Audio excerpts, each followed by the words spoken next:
అందరికీ నమస్కారం. అక్షయ తృతీయ రోజున తులసితో ఇలా పూజించండి. లక్ష్మీదేవి అనుగ్రహంతో కోరిన కోరికలు నెరవేరుతాయి. పంచాంగం ప్రకారం అక్షయ తృతీయ పండుగను ఈ ఏడాది శుక్రవారం మే 10వ తేదీ జరుపుకుంటారు. అక్షయ తృతీయను పవిత్రమైన శుభ సమయంగా పరిగణిస్తారు.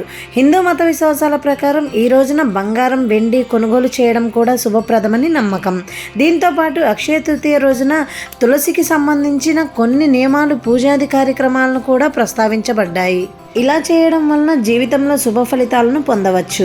తులసితో ప్రత్యేక ప్రయోజనాలను పొందాలంటే తులసి మొక్కలో లక్ష్మీదేవి నివసిస్తుందని భావిస్తారు. అటువంటి పరిస్థితిలో అక్షయ తృతీయ రోజున ఇంట్లో కొత్త తులసి మొక్కను నాటవచ్చు. ఈ రోజున ఖచ్చితంగా తులసిని పూజించండి. సాయంత్రం సమయంలో తులసి మొక్క దగ్గర నెయ్యి దీపం వెలిగించండి. ఇలా చేయడం ద్వారా వ్యక్తి డబ్బు, ఆరోగ్య సంబంధిత సమస్యల నుంచి విముక్తి పొందవచ్చు. ప్రతి కోరిక నెరవేరుతుంది. తులసి మహావిష్ణువుకు చాలా ప్రియమైనదిగా పరిగణించబడుతుంది.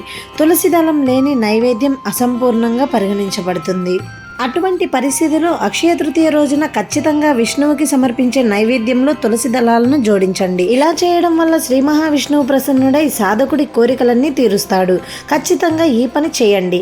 అక్షయ తృతీయ రోజున ఆలయానికి వెళ్ళి విష్ణువుకు పసుపు పువ్వులతో పాటు కొన్ని తులసి దళాలను సమర్పించండి. ఇలా చేయడం వల్ల విష్ణువు, లక్ష్మీదేవి అనుగ్రహాన్ని పొందుతారు. దీని కారణంగా ఆర్థిక లాభాలు అందుకోవచ్చు.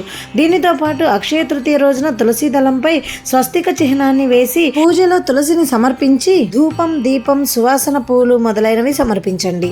తెలుసుకున్నారు కదా. మీకు ఈ వీడియో కనుక నచ్చినట్లయితే ప్లీజ్ లైక్ చేయండి. ఇలాంటి మరెన్నో మంచి వీడియోస్ కోసం మన ఛానల్ని సబ్స్క్రైబ్ చేయండి. మరో మంచి వీడియోతో మళ్ళీ కలుద్దాం. Thank you for watching.